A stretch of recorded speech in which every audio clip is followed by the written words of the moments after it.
পাকের প্রত্যেকটি বিধান মানব জীবনের জন্য কল্যাণকর।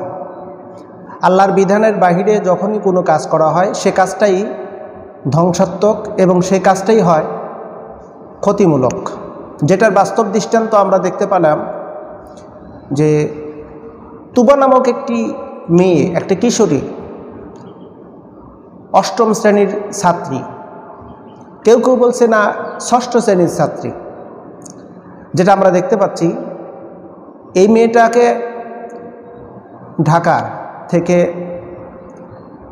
তুলে নিয়ে যাওয়া হয়, সিসিটিভিতে দেখানো হয় যে তাকে নিয়ে যাওয়া হচ্ছে, এবং আমরা এই ঘটনাকে লক্ষ্য করে দেখলাম যে গোটা বাংলাদেশের প্রত্যেকটি মিডিয়াতে প্রচার হচ্ছিল যে একজন কিশোরীকে কিডন্যাপ করা হয়েছে। পরিশেষে এর সমাপ্তি হলো নওগাঁ জেলায় এই তরুণীকে পাওয়া গেল, এই কিশোরীকে পাওয়া গেল। সাক্ষাৎকারে তাকে জিজ্ঞাসাবাদ করা হয়েছে, তাকে যে কিডন্যাপ করা হয়েছে, তাকে যে ছিনতাই করা হয়েছে, এরকম একটি গুজব গোটা বাংলাদেশে সর্বত্র ছড়িয়ে পড়েছে, সোশ্যাল মিডিয়াতেও। এখন তার সাক্ষাৎকারে তাকে যখন জিজ্ঞাসাবাদ করা হচ্ছিল এবং সে হাস্যোজ্জ্বল চেহারা নিয়ে, সে যে আনন্দিত, সে যে উৎফুল্লিত, তার সাক্ষাতে কিন্তু আমরা দেখতে পারলাম, তার ভিডিও ফুটেজে দেখতে পারলাম। তাকে জিজ্ঞাসাবাদ করা হচ্ছে এবং সে আনন্দ চিত্তে জবাব দিচ্ছে।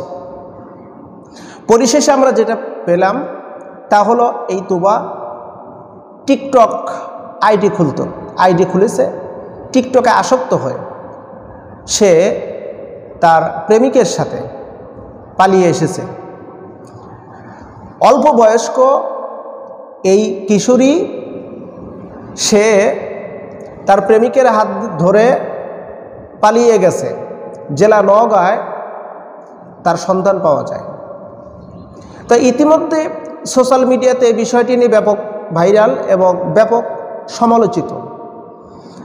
এখানে খুবই গুরুত্বপূর্ণ এবং সেন্সিটিভ বিষয় তাহলে এই যে আমাদের দেশের বাল্য বিবাহ নিষিদ্ধ, কিন্তু বাল্য অবস্থায় যদি কেউ ধর্ষণের শিকার হয় বা বাল্য অবস্থায় যদি কেউ ধর্ষণ করে বালক বালিকা, তাহলে সেক্ষেত্রে আমাদের দেশে কিন্তু এই আইনটা খুবই কম এবং আইনের ব্যবহার খুবই কম। আমাদের দেশের আইন হলো 18 বছরের নিচে কোনো মেয়ের বিবাহ দেওয়া সম্পূর্ণ নিষিদ্ধ। বিবাহ দিলে তাদেরকে আইনের বিধি অনুযায়ী দণ্ড প্রদান করা হয়। দুঃখজনক হলেও সত্য কথা, 18 বছরের নিচে কোনো মেয়েকে বিবাহ দেওয়া যায় না, ছেলেকেও না। সেক্ষেত্রে আমাদের দেশের এই যে যৌন সঙ্গম, জেনা, যেই অশ্লীলতা, পরকীয়া, এইটা কিন্তু অহরহ হচ্ছে। হওয়ার পিছনে কারণই হলো 18 বছরের নিচে বিবাহ দেওয়া সম্পূর্ণরূপে নিষিদ্ধ। 18 বছর পার হয়ে যাচ্ছে, ছেলে মেয়ের বিবাহ দেওয়ার কোনো প্রক্রিয়া নেই। সমাজের সোসাইটি এটা মেনে চলতে হলে দেখা যাচ্ছে যে ছেলে এবং মেয়ে অবৈধ কুকর্মের সাথে সম্পৃক্ত হচ্ছে। এটা হলো আমাদের দেশের আইন। ইসলামী আইন কি বলে, ইসলামিক ল কি বলে? ইসলামিক লর কিন্তু যেইটা বিধান তা হলো এখানে বিবাহর কোনো বয়স, নিম্ন বয়স এখানে উল্লেখ করা হয়নি। বয়সের কোনো সীমারেখা নেই। সীমারেখা না থাকার কারণে এটাকে নিয়ে অনেকেই বাজে টল করে, ইসলামী আইনকে নিয়ে অনেকে বাজে মন্তব্য করে। যারা বাজে মন্তব্য করে তাদের ঈমান থাকবে না। তার কারণ হলো ছেলে এবং মেয়ে যখন বিবাহের উপযুক্ত হয়, যৌবনে পদার্পণ করে, তখন তাদেরকে বিবাহ দেওয়া জরুরি। যদি বিবাহ না দেয় তাহলে সেক্ষেত্রে ওই ছেলে এবং ওই মেয়ে যদি জেনায় আসক্ত হয় এবং জেনা কুকর্ম করে, এই জেনার যে পরিমাণ গুনাহ হবে, এই গুনার একটা অংশ ওই অভিভাবকরা পাবে। বাংলাদেশের আইন 18 বছরের মেয়ে এবং ছেলেকে হতে হবে 21 বছর। এই আইনটা মূলত যুক্তিসঙ্গত না। বাংলাদেশের পরিবেশ পরিস্থিতি বা বাংলাদেশের যেই পরিবেশ, এই পরিবেশ অনুযায়ী মেয়েদের সর্বনিম্ন 15 বছর বয়স হলে মেয়েটার যৌবনে পদার্পণ করে। সেক্ষেত্রে বিবাহ দেওয়া তার জন্য জরুরি। ছেলের বয়স যখন 18 হয়ে যাবে, আমরা লক্ষ্য করে দেখেছি ছেলের তখন যৌবনের উপনীত হয়, সেক্ষেত্রে ওই ছেলের বিবাহ দেওয়া জরুরি। আমাদের দেশের আইন সংশোধন করা হোক, সর্বনিম্ন হলেও 15 অথবা 16 বছর মেয়ের বয়স এবং পুরুষের বয়স 18 বছর। এই বিবাহ নীতিমালা যদি প্রণয়ন করা হয়, এটা যদি প্রয়োগ করা হয়, তাহলে আমার দেশের হাজার হাজার ছেলে মেয়ে জেনার মতন অপকর্ম থেকে হেফাজত থাকবে। এটা আমাদের দৃঢ় বিশ্বাস।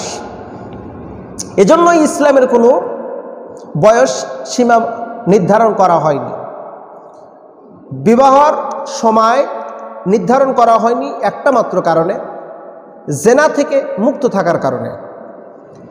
ইসলামের ইতিহাসগুলো যদি আমরা আলোচনা পর্যালোচনা করি, তাহলে সেক্ষেত্রে আমরা কিন্তু এই বিষয়টা গুরুত্বভাবে যদি আমরা লক্ষ্য করি, তাহলে দেখব যে বিবাহর বিষয়ে ইসলামে কোনো সময় বয়স সময় নীতি নির্ধারণ করা হয়নি।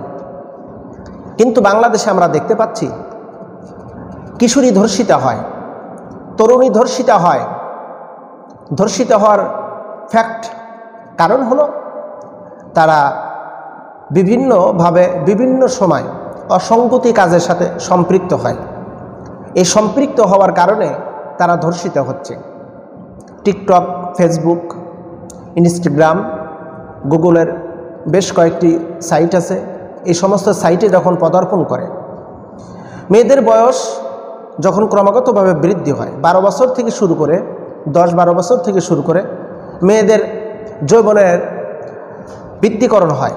আর সেক্ষেত্রেই তখন আউটসাইড থেকে যখন এই বাজে নেশা, বাজে বিহেভ যখন হয়, বিশেষ করে ছেলে বন্ধু, অহরহ চলাফেরা, এ সমস্ত কারণে মেয়েরা এই সমস্ত অপকর্মের সাথে সম্পৃক্ত হয়, ছেলেরাও ঠিক তদ্রূপ।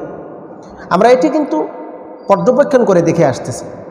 ঠিক তদ্রূপভাবে এই যে আজকে তুবা, এই তুবাকে নিয়ে যে কথা হচ্ছে, তুবাকে নিয়ে আজ ফেসবুকে ব্যাপক ভাইরাল সমালোচিত হচ্ছে, এটার মূল কারণ হলো একটাই, তা হলো সময় মতো অভিভাবকের নজর থেকে দূরে রাখা এবং অনৈতিক শিক্ষার ব্যবস্থা, অনৈতিক কার্যক্রম, বয়ফ্রেন্ডের সাথে অহরহ দেখা সাক্ষাৎ চলাফেরা, যার কারণে আজকে সমাজের ভিতর এরকম অহরহ অসংখ্য হাজার হাজার ঘটনা ঘটতেছে।